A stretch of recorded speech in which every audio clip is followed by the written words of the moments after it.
Hi friends, my name is Venkat. Here I'm going to talk about the DHCP concepts. First of all, let me start with what is DHCP. The DHCP is nothing but Dynamic Host Configuration Protocol, which used to provide IP address to the DHCP client, which are connected to the DHCP server automatically. Here you might get a question, how it's going to provide the IP address automatically. Here the answer, DORA process. Discover, offer, request, acknowledge. First time a DHCP client attempts to log on to a network, it requests an IP address to a DHCP server by sending DHCP discover broadcast message. Now the DHCP server receives the DHCP discover packet and responds back with DHCP offer packet, which contains unleased IP address and TCP IP configuration information such as subnet mask, default gateway. When a DHCP client receives a DHCP offer packet, it responds back with a DHCP request packet which contains the offered IP address with acceptance.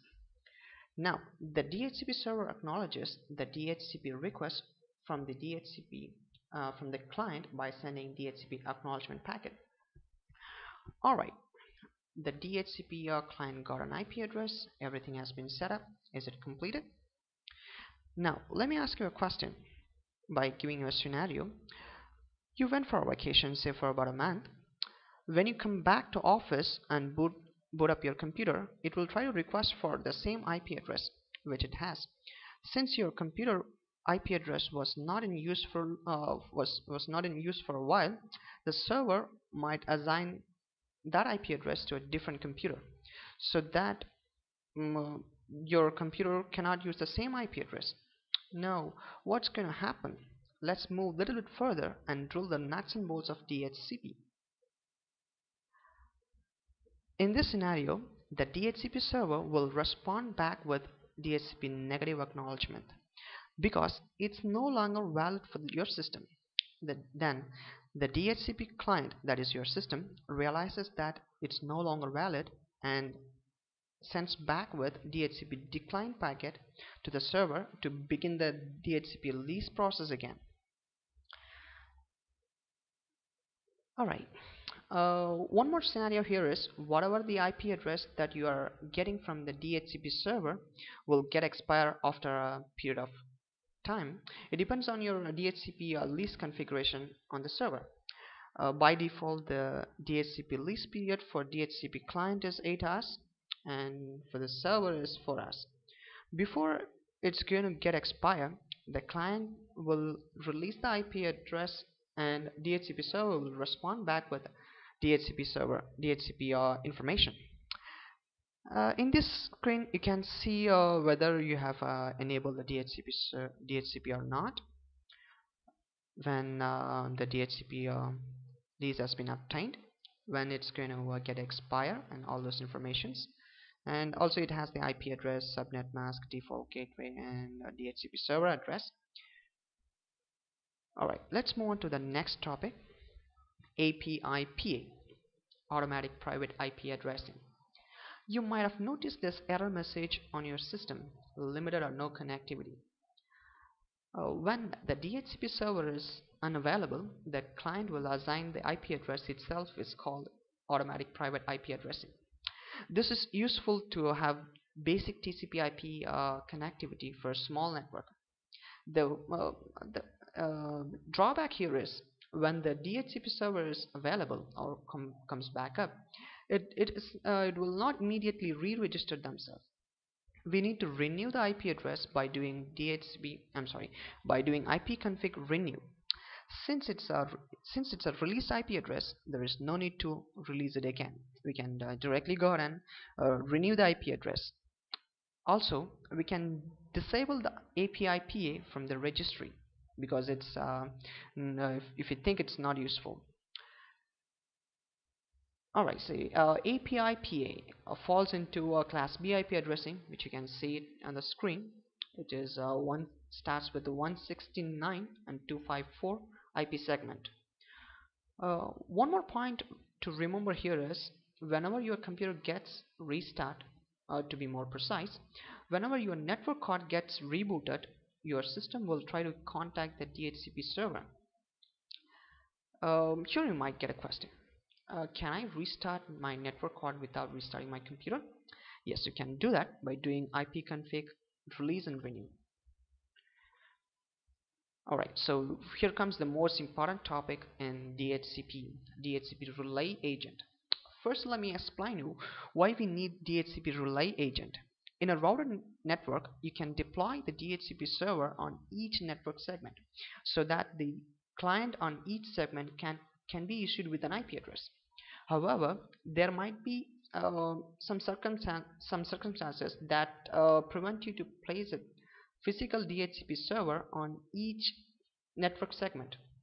In this situation, you need to allow DHCP broadcast to cross the router to the next network segment. How can we do that? Unless you have an bootp enabled router, the router won't forward the broadcast. We need another solution to DHCP traffic on the remote segment to cross the router and reach the DHCP server on the local segment. Here's the way. I'm sorry. Here's the DHCP relay agent comes into play. The DHCP relay agent listens the DHCP broadcast message on the remote segment and forward that broadcast to the local DHCP server on the local segment. Is it confusing? Very simple. It's going to forward the DHCP broadcast message from the remote site to the local site on the DHCP network. I'm sorry, where it has the DHCP server. One more point to remember here is when there is relay agent is present, it will forward the Discord packet as an unicast to a DHCP helper IP address. To configure the DHCP relay agent, we need to go to Routing and Remote Access Management (RAS) server. Alright, so our next topic is DHCP server redundancy. You'll probably install more than one DHCP server so that the failure of any individual server will not prevent the DHCP client from starting. You need some methodology to serve your client without any interruption in the service. By dividing the scope addresses between different DHCP server using 80-20 rule, you can balance the DHCP server usage. Here you are dividing the one network IP segment into two different scopes as 80-20 rule.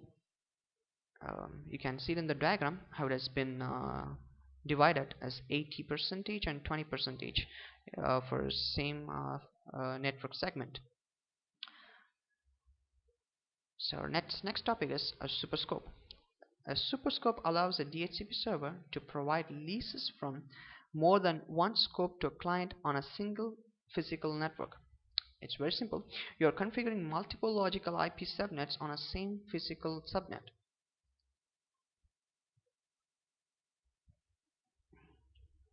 Alright, so our next topic is the DHCP security. If you ask me what the security the DHCP server has, probably I would say no security. Yes, the DHCP is an unauthenticated protocol, which means that when users connect to the network, they are not required to provide an IP. They are not required to provide credentials in order to obtain the lease. In a DHCP enabled network, any DHCP client can get an IP address, so it's not going to verify your authenticated or unauthenticated user. But you can limit the DHCP scope depends on your network requirement. So we are close to the end of the session now, and I'm happy to answer your question if you have one, and I thank you for watching. Once again, you're listening to Venkat. Have a great day.